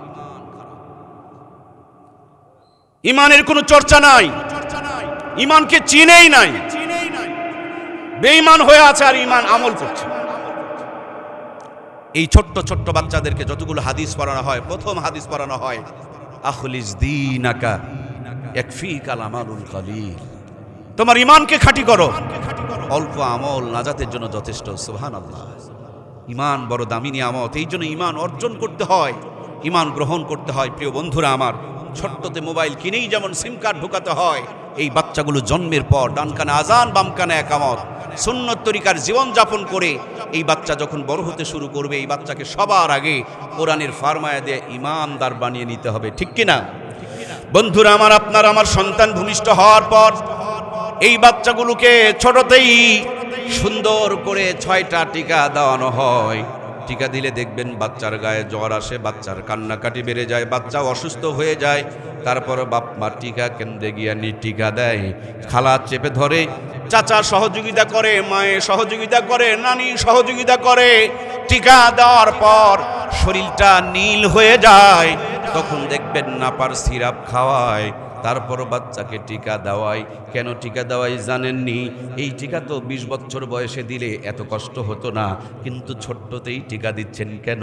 ছোটতে টিকা দিয়েছেন এই জন্য, ছোটবেলাতে টিকা দিলে বডির সঙ্গে মিশে যাবে, রক্তের মধ্যে মিশে গিয়ে এমন একটা পাওয়ার, এমন একটা ক্ষমতা, এমন একটা যোগ্যতা, এমন একটা ইমিউনিটি পয়দা করবে, মৃত্যুর আগ পর্যন্ত 6টা রোগ থেকে আপনার সন্তান নিরাপদ হয়ে যাবে। ছোট্টতে 6টা টিকা দিলে মৃত্যুর আগ পর্যন্ত 6টা রোগ আর আক্রমণ করবে। আমার সাথে একটু সহযোগিতা করুন, 6টা রোগ আর আক্রমণ করবে। ও কলিজার ভাই, ছোট্টবেলায় টিকা দিলে রোগ প্রতিরোধ ক্ষমতা যেমন বেড়ে যায়, ছোট্টবেলায় তেমনি কোরআনের ফার্মায় ঢুকায় দাও, ইমানদার বানিয়ে নাও। নাস্তিকের সঙ্গে মোকাবেলা করার যোগ্যতা বাড়ায়া দিবেন কে?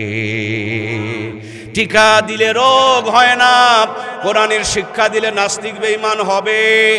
টিকা দিলে রোগ হয় না, কোরআনের শিক্ষা দিলে গাঁজাখোর হবে না, ফেন্সিখোর হবে না, হারামখোর হবে না, দাঁড়িয়ে প্রসাব করনেওয়ালা হবে না, মেয়ে মানুষ যদি হয় ইজ্জত বের করে দেখানেওয়ালা হবে না, এমপি যদি হয়, মন্ত্রী যদি হয়, রাষ্ট্রপতি যদি হয়, কম্বল চুরি করবে না, গম চুরি করবে না।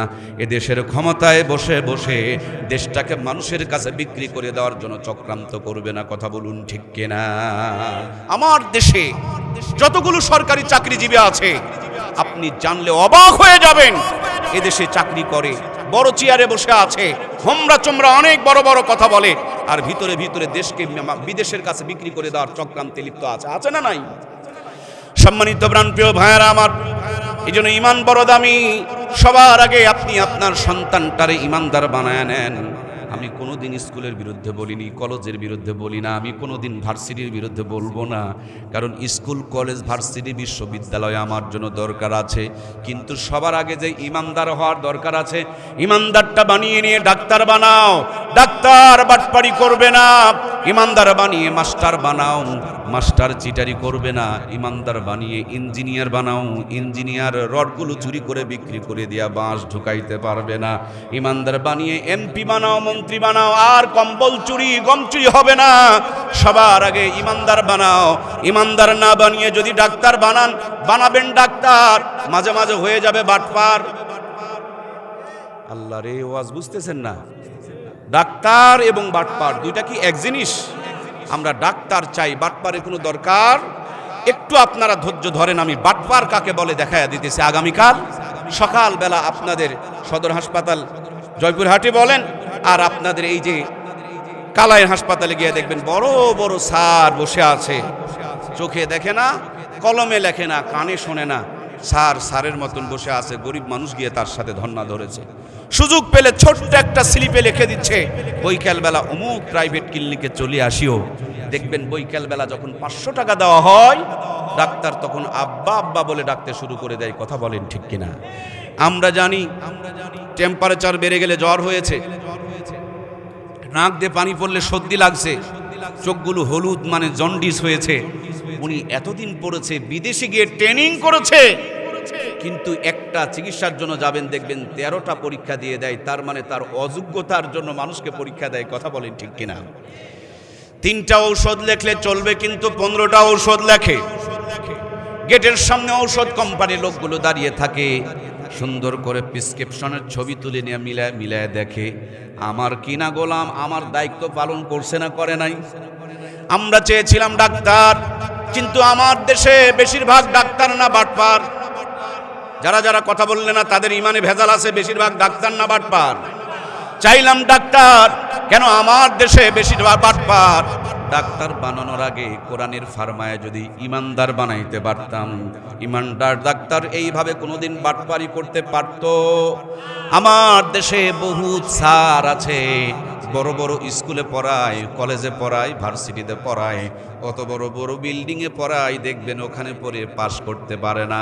স্যারের বাড়ির কোনায় ছোট্ট একটা প্রাইভেট সেন্টার, কোচিং সেন্টার, মুরগি ঘোড়া আছে, আধা ঘন্টা করলেই দেখবেন পাস করে। তার মানে স্যারের মাথায় মাল আছে, সরকার এটা চিন্তা করে চাকরি দিয়েছে, কিন্তু স্কুলে অরিজিনাল মাল সাপ্লাই করে না। আবল তাবল পড়ায়, প্রাইভেট বাণিজ্যের জন্য আসল মালগুলোকে কুক্ষিগত করে রেখে দেয়। মুসলমানের সন্তানেরা বুকে হাত দিয়ে সত্য কথা বলবেন, স্কুলে দায়িত্ব পালন না করে যেই বেতনগুলো খাওয়া হয়, বলুন তো দেখি ওই টাকাগুলোকে হালাল হতে পারে? আমরা বানালাম ইঞ্জিনিয়ার, কিন্তু রডগুলো বিক্রি করে দেয়, রডের পরিবর্তে বাঁশ ঢুকায় দেয়। চাইলাম ইঞ্জিনিয়ার কেন হয়ে গেল চোর? মূল কথা হলো সবার আগে যদি ইমানদার বানায় নিতে পারতাম, ইমানদার প্রত্যেকটা চেয়ারে চেয়ারে যদি সেটিং হয়ে যেত, সোনার বাংলা সোনাতে রূপান্তরিত হয়ে যেত, বহুত আগেই সিঙ্গাপুরকে ছাড়িয়ে যেত। র্যাব লাগতো না, কোবরা লাগতো না, চিতা লাগতো না, দুর্নীতি দমন কমিশন লাগতো না, 24-এ এতগুলো জীবন দেওয়া লাগতো না, নতুন করে আবার অন্ধকার চাঁদিকে চেপে ধরতো না। এই কোরআন দিয়ে যদি প্রত্যেকটা মানুষের হৃদয়কে আলোকিত করা যেত, কথা বলুন ঠিক কিনা? এই কোরআনুল কারীম যেখানে যেমনি যেভাবে যতটুকু যার সাথে লেগেছে, প্রত্যেকটা জিনিসের সম্মান মান মূল্যায়ন মর্যাদা মর্তবাকে আমার আল্লাহ তাআলা বাড়িয়ে দিয়েছে। এত কথা বলার পরও দেখবেন অনেকেই তার সন্তানকে মাদ্রাসায় পড়াবে না। মনে মনে ভেবে দেখেছে যে মাদ্রাসায় যারা পড়ে তারা ডানে বামে কামাই করতে পারে না, তারা বড় বিল্ডিং বানাতে পারে না, তাদের অনেক ক্ষমতা থাকে না, তারা অনেকভাবে জুলুম মানুষের উপরে করতে পারে না। এই জন্য বড় বিল্ডিংওয়ালা সন্তান চাই, বেশি টাকাওয়ালা সন্তান চায়, ক্ষমতাওয়ালা সন্তান চাই। এই জন্য অনেকেই দেখবেন তার সন্তানকে মাদ্রাসায় পড়াবে না। আমি পরিষ্কার করে বলতে চাই, ওই বড় বিল্ডিং, বেশি টাকা আর বেশি ক্ষমতার মধ্যে শান্তি নাই। শান্তি শুধুমাত্র কেবলমাত্র একমাত্র কোরআন সুন্নাহর রাস্তায় রেখেছেন কে? বিশ্বাস যদি না হয়, আমার মুসলিমগঞ্জের প্রিয় ভাইয়েরা, 10টা মিনিট আমাকে সময় দেন, আমি আপনাদেরকে চমৎকার একটা জমজমাট খেলা দেখাবো। জীবনে ছোট্টবেলাতে দেখতেন যে আমরা গ্রামে গ্রামে দেখতাম বান্দর খেলা হতো, বান্দর খেলা দেখাতো না? এরপরে হাটে বাজারে গেলে দেখতেন যে সাপ খেলা দেখাতো, বাক্সের মধ্যে বাড়ি দিয়ে বলতো এই কামড়া কামড়ি করিস না, এখনই 3 মাথাওয়ালা সাপ বের হবে, এই কথা বলতো আর তাবিজ বিক্রি করতো। এটা কি দেখেন নাই? এরপরে কিছুদিন আগে আমরা শুনতে পেতাম শামীম ওসমান নামক একজন লিডার ছিল, খালি লাফ দিয়ে উঠতো আর বলতো খেলা হবে। কি ভুলে গেছেন নাকি? এখন খেলা চালু হয়েছে, প্লেয়ারের আর খুঁজে পাওয়া যায়? আর একজন বলল পালাবো না ফালাবো না, তাকেও দেখা আর যায়? আমার প্রিয় ভাইরা, জীবনে যে কত খেলা দেখলেন। মাঝে মাঝে আওয়ামী লীগ বিএনপির খেলা দেখলেন, আবার মাঝে মাঝে মেসি আর নেইমারের খেলা দেখলেন, কখনো আবার আর্জেন্টিনা ব্রাজিলের খেলা দেখলেন। আজ যদি 10 মিনিটের ভিতরে আপনাদের চমৎকার করে জান্নাত আর জাহান্নামের একটু খেলা দেখানো হয়, খারাপ হবে কি? আপনারা কি 10 মিনিট একটু জান্নাত আর জাহান্নামের খেলা দেখতে রাজি আছেন? খুবই মজা লাগবে, চমৎকার খেলা। মরার পরে জান্নাত আর জাহান্নামের খবর নয়, মরার আগে নগদ টাটকা এখানে বসে বসে ডাইরেক্টলি দেখানো হবে জান্নাত আর জাহান্নামের খেলা। এই খেলা দেখে মোনাজাত পর্যন্ত আপনাদেরকে পাবো তো ইনশাল্লাহ। খুব ভালো করে বুঝিয়েন, তাবিজ বেচার আগে কিন্তু সুন্দর করে বাঁধন দিয়ে নাই। খেলা দেখার আগে চলে যাবেন, যান, আপত্তি নাই, কিন্তু খেলা দেখে পালানো যাবে। আল্লাহ তাবারক তাআলা আমাকে 16 বার পবিত্র হজে নিয়েছেন, আলহামদুলিল্লাহ।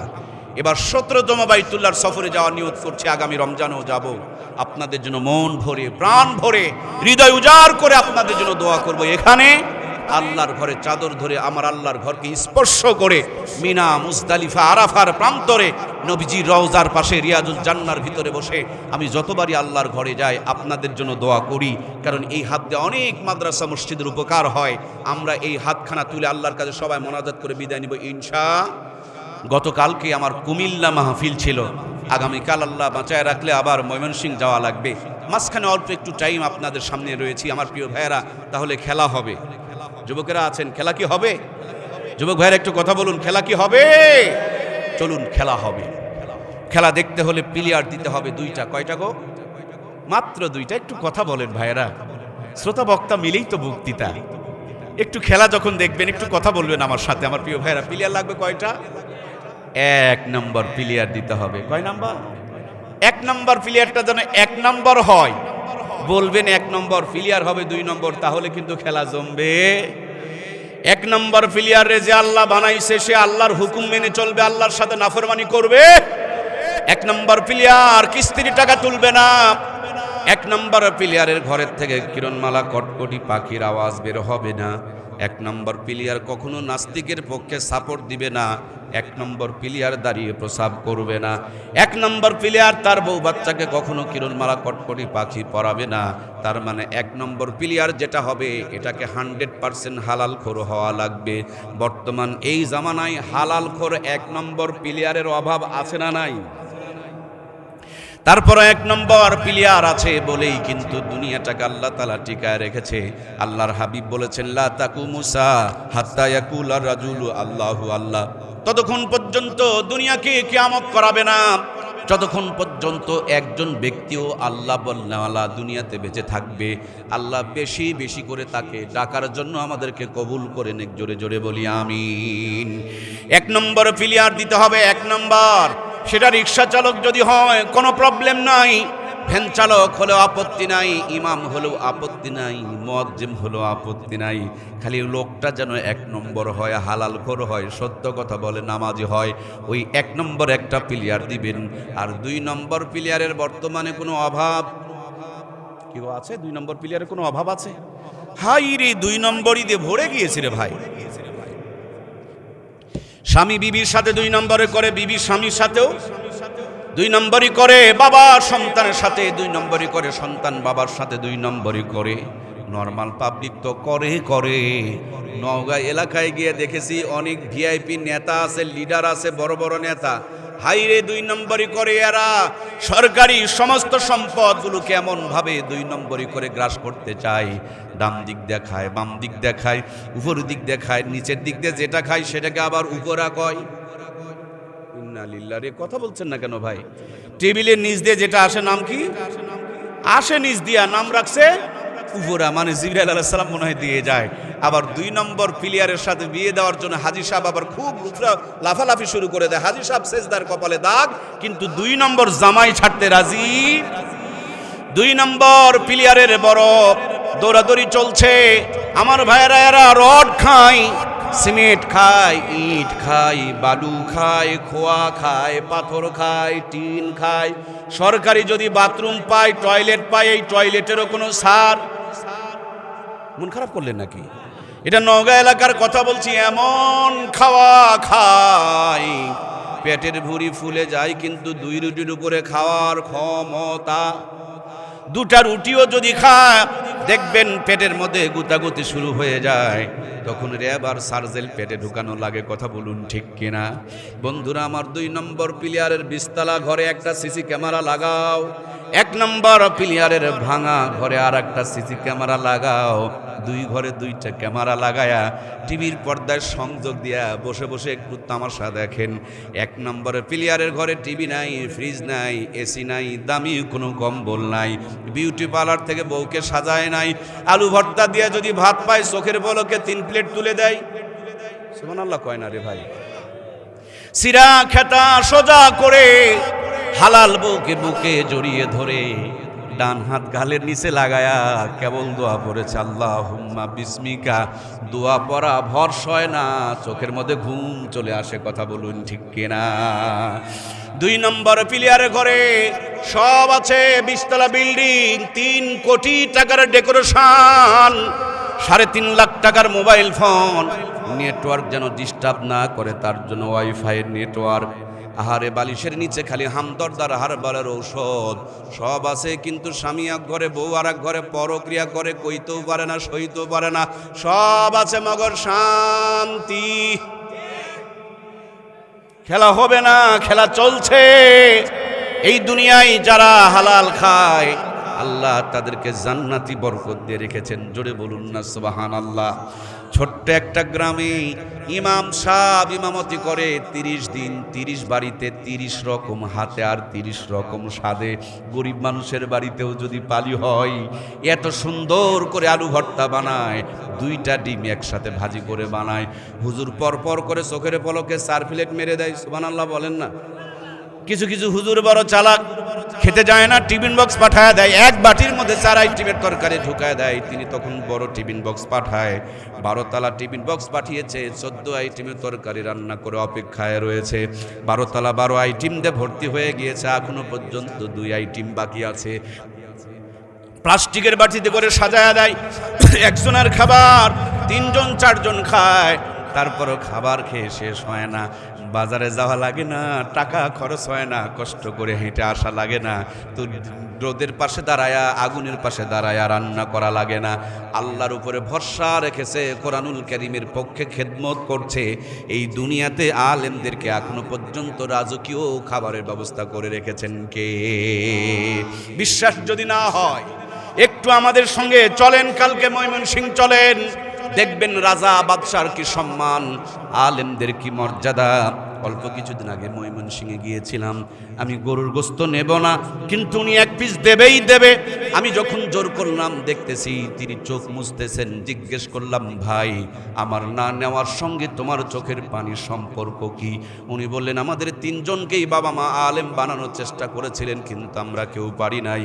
আমাকে ঢাকার থেকে ডেকে নিয়েছে, আপনার জন্য বাজার করে নিয়ে এসে দিয়েছি। আমার মা বুড়ো হয়ে গিয়েছে, জীবনের শেষ ইচ্ছা একজন আলেমকে সুন্দর করে আপ্যায়ন করাবে, মেহমানদারি করাবে। মা আমার সকাল থেকে এই আইটেমগুলো রান্না করেছে, আপনি খাচ্ছেন। পর্দার আড়াল থেকে আমার মা জননী তাকায় তাকায় দেখতেছে। গরুর গোস্ত বলে যখন সরিয়ে রেখেছেন, ভিতরে গিয়ে দেখি মা আঁচল দিয়ে চোখের পানিগুলো মুছতেছে। মায়া বলতেছেন, আমি কত কষ্ট করে গরুর গোস্তকে ভেজে ভেজে কালো ভুনা বানাইলাম, হুজুর যে একটা পিসও নিল না। যত কষ্ট হোক হযরত, মাত্র একটা পিস নেন। একটা পিস যদি খাওয়াইতে পারি, আমার মায়ের কলিজাটা শান্তি পাবে। আমার মা মরে গিয়েও মনে হয় তৃপ্তি আর প্রশান্তি পাবে। আমরা যতই আলেমদেরকে খোঁচা মারি, আলেমদের জন্য সাধারণ মানুষের কলিজায় ভালোবাসা ঢেলেছেন কে? বন্ধুরা আমার, মিজানুর রহমান আজহারীর নাম কি শুনেছেন? গতকালকে একবারে তার বাড়ির কাছে আমার প্রোগ্রাম ছিল। আমার প্রাণপ্রিয় ভাইয়ারা, মামুনুল হক, মিজানুর রহমান আজহারী, খালেদ সাইফুল্লাহ আইয়ুবী, রফিকুল ইসলাম মাদানী, আর আমাদের কুষ্টিয়ার বক্তা আমির হামজা। মনে করেন ওনারা এই পথ দিয়ে কোথাও যাচ্ছিল, হঠাৎ করে মুসলিমগঞ্জের একটা চার দোকানে বসেছে। দোকানদার দেখেই চিনে ফেলে দিয়েছে। বলুন তো দেখি, আপ্যায়ন তো দুর্বল হবে কি দুর্বল হবে? খাওয়ার শেষে প্রত্যেক জনে জনে 2 কেজি করে মিষ্টি বেঁধে দিয়েছে। দোকানের সামনে এসে যখন পকেট থেকে টাকা বের করেছে, হাতটা চিপে ধরে চুমু দিয়া বুকে লাগায়া হাতের মধ্যে আরো 5,000 টাকা ঢুকায়া দেয়া বলে, হুজুর বুঝতে পারি নাই আমি হতভাগার দোকানে এত বড় বড় মানুষের আগমন করবে, আমি ইজ্জত করতে পারি নাই। এই 5,000 টাকা দিলাম, রাস্তার মধ্যে বসে কোথাও চা খেয়ে নিবেন, আর ভাবিদের জন্য মিষ্টি টাকা বেঁধে দিলাম। ওনারা চা খাওয়ার পর একটু পানের দোকানে গিয়েছে, পানওয়ালা চিনতে পেরেছে। পান তো খাওয়ায়া দেয়, পান আরও বেঁধে দেয়। ইজি পাওয়ারে অটোতে রিক্সায় চড়েছে, ইজি পাওয়ার অটোওয়ালা রিক্সাওয়ালা, তিনারাও বলছে এত বড় আলেম পেয়েছি, টাকা লাগবে না, একটু দোয়া করে দিয়েন। এই দুনিয়াতে রাজা বাদশাহ এমপি মন্ত্রী দেখেছি, যতদিন ক্ষমতা ততদিন সালাম পায়, ক্ষমতা চলে গেলে জনগণ ঝাঁটার লাঠি নিয়ে খুঁজে বেড়ায়। কোরআনওয়ালারা এমন এক মুকুটহীন সম্রাট, এরা যেখানে যায় সম্মান ইজ্জত কোরআনুল কারীমের কারণে বাড়ায় দেন কে? এই জমিনে আল্লামা সাইদি নামক কোরআনের একটা পাখি ছিল, তিনি যদি আজকে বেঁচে থাকতেন, বাংলাদেশের কোনো ময়দানে যদি আগমন করতেন, বলুন তো দেখি জনগণের কি জায়গা দেওয়া যেত? আর ওই চোরগুলো যদি কোনো ময়দানে আসে, যারা আলেমদেরকে সারা জীবন কষ্ট দিয়েছে, জুলুম করেছে, আসার আগে 500 টাকা করে দেয়, বিরিয়ানির প্যাকেট দেয়, গাড়ি ভাড়া দেয়, তারপরও জনগণ খুঁজে পাওয়া যায় না। একটু উলট পালট হয়ে গেলে দেখবেন ওই জনগণ তখন চেয়ার ছিটাছিটি শুরু করে দেয়। কথা বলুন ঠিক কিনা? এই জন্য প্রাণপ্রিয় ভাইয়ার আমার, কোরআনওয়ালারা যেখানে রয়েছে, কোরআন যাদের সাথে রয়েছে, আল্লাহ তাআলা প্রত্যেকটা জায়গাতে রহমত আর বরকত নাজিল করে দিয়ে রেখেছে। কোরআনুল কারীম ওয়ালারা যখন দুনিয়া থেকে বিদায় নিয়ে কবরে চলে যাবে, নবীজি বলেন কোরআনুল কারীম মাথার সামনে দাঁড়ায়া যাবে, কিয়ামত পর্যন্ত কবরে জান্নাতের ঘুম পাড়ায়া দিবে। অল্প কিছুদিন আগে কুড়িগ্রামে গিয়েছিলাম, বন্যা দুর্গতদের ত্রাণ দিয়া যখন ফিরতেছিলাম, কুড়িগ্রাম থেকে ফেরার পথে ধরলা নদী পাওয়া যায়। ধরলা নদীর ওই ব্রিজে উঠবো, এমন সময় এক বেচারি বললেন এখানে ঘুঘু মুন্সির কবর আছে। আমি বললাম বহুত নাম শুনেছি, চলো একটু কবরটা জিয়ারত করে আসি। গিয়া দেখলাম মাঠের মাঝখানে সুন্দর একটা মাদ্রাসা, মাদ্রাসায় গুনগুন গুনগুন করে কোরআনুল কারীমের তেলাওয়াত চলছে। মাঝখানে একটা বড় মাঠ, সবুজ ঘাস, একটা কন্যারে ফুলের গাছ, ফুলের গাছের নিচেই আল্লাহর ওলির কবরটা, কবরের পাশে দাঁড়ায়া সূরা ফাতিহা সূরা ইখলাস দরুদ শরীফ পড়ি চোখের পানিগুলো ছেড়ে দিয়ে রোনাজারি করলাম। এরপর চোখ মুছতে মুছতে বড় বড় করে নিঃশ্বাস নিচ্ছিলাম, মনে হয় নিঃশ্বাসের ভিতর দিয়া কবর থেকে জান্নাতের ঘ্রাণ পাওয়া যাইতেছে। প্রিয় ভাইয়েরা আমার, ব্রিজের পাশে চার দোকানে বসে চা খাচ্ছি, এমন সময় একটা মুরব্বীকে দেখতে পেলাম। জিজ্ঞেস করলাম, বাবাজি আপনার বাড়ি কি এই এলাকায়? উনি বললেন, হ্যাঁ আমার বাড়ি এই এলাকায়। আমি বললাম, আপনি কি আমাকে ঘুঘু মুন্সির ঘটনাটা নিজ মুখে শোনাইতে পারেন? আপনি কি এই ব্যাপারে কিছু জানেন? তিনি বললেন, কেন আমি জানবো না, সেটা তো আমাদের গ্রামেরই ঘটনা। ওনার নাম তো ঘুঘু মুন্সি ছিল না, ওনার নাম ছিল মাওলানা বশিরউদ্দিন। তিনি ছিলেন চরমনার মুরিদ। তিনি যখন কোরআনুল কারীম তেলাওয়াত করতেন, মাথাটাকে ঝুঁকাইতেন, নাড়াচাড়া করতেন আর কোরআনুল কারীম তেলাওয়াত করতেন। এই জন্য বন্ধুরা তাকে ঘুঘু মুন্সি বলে ডাকতেন। আল্লাহর ডাকে ঘুঘু মুন্সি ওরফে মাওলানা বশিরউদ্দিন বিদায় নিয়ে চলে গিয়েছে। নদীর কিনারে কবর দেওয়া হয়েছে। কালের বিবর্তনে গ্রাম ভাঙতে শুরু করে দিয়েছে, নদীর একুল ভাঙে ওকুল গড়ে, এই তো নদীর খেলা। এক পর্যায়ে গ্রাম ভেঙে গেল, কবরস্থান ভাঙতে শুরু করে দিল। হঠাৎ করে একদিন রাখালের এসে বললেন, একটা কবর থেকে লাশ বের হয়েছে। ছোটাছুটি করে গিয়া কবর থেকে লাশটাকে উত্তোলন করা হলো। মুখের থেকে কাফনের কাপড় পর সরায়া দেখা গেল প্রায় 30 থেকে 32 বছর পূর্বে যেই ঘুঘু মুন্সিকে কবর দেওয়া হয়েছিল, 30 বছর 32 বছর পরে তার একটা পশম পর্যন্ত নষ্ট হয় নাই। সুবহানাল্লাহ। কোরআনওয়ালারা দুনিয়াতে যেখানেই থাকে আল্লাহর রহমত তাদের সাথে থাকে। আলু ভর্তায় জান্নাতের স্বাদ পায়, সিরা খেতায় না ডেকে ঘুমায়। বাড়িতে গিয়া দেখেন এক গন্ডার সন্তান আব্বা বলে ডাকাডাকি করে, তাতেও কোনো প্রবলেম নাই। এই দুনিয়া থেকে বিদায় নিয়ে কবরে চলে গেলে কোরআনুল কারীম মাথার সামনে দাঁড়ায় কবরে জান্নাতের ঘুম পাড়ায় দেয়। কোরআনওয়ালারা হলো দুনিয়ার বুকেও ভিভিআইপি, কবরও ভিভিআইপি, জান্নাতে যাওয়ার সময় ভিভিআইপি। দুনিয়াতে মানুষ 3 প্রকার, নরমাল, ভিআইপি আর ভিভিআইপি। নরমাল মানুষগুলো ঢাকা গেলে বাসে চড়ে যায়, এখান থেকে আপনার আমার কি চোখ গিয়ে তারা বাসে চড়ে ঢাকা যায়। ভিআইপি মানুষগুলো যখন যায় বাড়ির গেটের সামনে প্রাইভেট কার দাঁড়ায়। আর ভিআইপি আমাদের বুবুজান কিছুদিন আগে ইন্ডিয়া গেল দাদুবাড়ি ভুলে কি গেছেন নাকি? বুবুজান দাদুবাড়ি গেছিল কি হেঁটে হেঁটে গেছে নাকি? ভিআইপি হেলিকপ্টারে নিয়ে দাদুবাড়িতে পৌঁছায় দিয়ে আসছে। কোরআনওয়ালারা হলো ভিআইপি। আলু ভর্তার ভিতরে জান্নাতের স্বাদ, সিরা খেতায় নাক দেখে ঘুম পাড়ার মতন যোগ্যতা। বিশ্বাস যদি না হয় এখানে ব্যারিকেড দেন, এই পাশে হালাল খোরগুলোকে বসান, এই পাশে হারাম খোরগুলোকে বসান। ঘাঁটি ভাত খাবার দিয়া দেখেন, হালাল খোরেরা চোখের পলকে 3 প্লেট মেরে দিবে, হারাম খোর কিন্তু হাফ প্লেট নিয়ে নাড়াচাড়া করবে। সুবার দিয়ে দেখেন, ঘুমাইতে দিয়ে দেখেন, হালাল খোররা ডান হাত গালে নিচে দিয়া ফজর পর্যন্ত নাক ডেকে ঘুমাবে। হারাম খোরকে 3 তলা বিল্ডিংয়ে জায়গা দিবেন, 3টা করে ঘুমের বড়ি মারবে, তারপরে 16 আনা কাম হবে। আজকে বোঝা যাচ্ছে আমি কি বানিয়ে বলছি? কার বাবার ক্ষমতা আছে কথা তুলে দিতে পারবে? মুঠের ওপরে হালাল খোরদের আল্লাহ তাআলা জান্নাতের সুখে রেখেছেন। হারাম খোররা খাই করছেন, পেটের ভুঁড়ি ফুলে গিয়েছে, 2 রুটিও হজম করার মতন ক্ষমতা নাই। কথা বলেন ঠিক কিনা? সম্মানিত প্রাণপ্রিয় ভাইয়েরা আমার, কোরআনওয়ালারা হলো ভিআইপি। হযরত ইসরাফিল আলাইহিস সালাম সিংহায় ফুৎকার দিবেন। প্রথম ফুৎকারেও ঘুম ভাঙবে না, দ্বিতীয় ফুৎকারেও ঘুম ভাঙবে না, তৃতীয় ফুৎকার যখন পড়বে তখন তাদের চোখ দোলতে দোলতে কবর থেকে উঠবে। ওঠার পর তাকায় দেখবে বড় বড় মাদ্রাসা মসজিদগুলো ধ্বংস হয় নাই, এছাড়া বড় বড় পাথর আর পাহাড়গুলো আসমানের মধ্যে উঠতে শুরু করে দিয়েছে। এই প্রতিষ্ঠানগুলো বলবে, ওগো আল্লাহ, এই দুনিয়ার বুকে আমাদেরকে যারা তৈরি করেছে ওই মানুষগুলোকে আমাদের কলিজায় দাও, এদেরকে একটা টান দিয়া তোমার জান্নাতের গেট পর্যন্ত পৌঁছা দিয়া তারপরে আমরা ধ্বংস হব। তার মানে কোরআনওয়ালারা যারা, এরা হলো ভিআইপি। এই মাদ্রাসা মসজিদ বানানোওয়ালা যারা, তারা হলো ভিআইপি। এই কোরআন তাদেরকে একটা টান দিয়া জান্নাতের গেট পর্যন্ত পৌঁছা দিবে।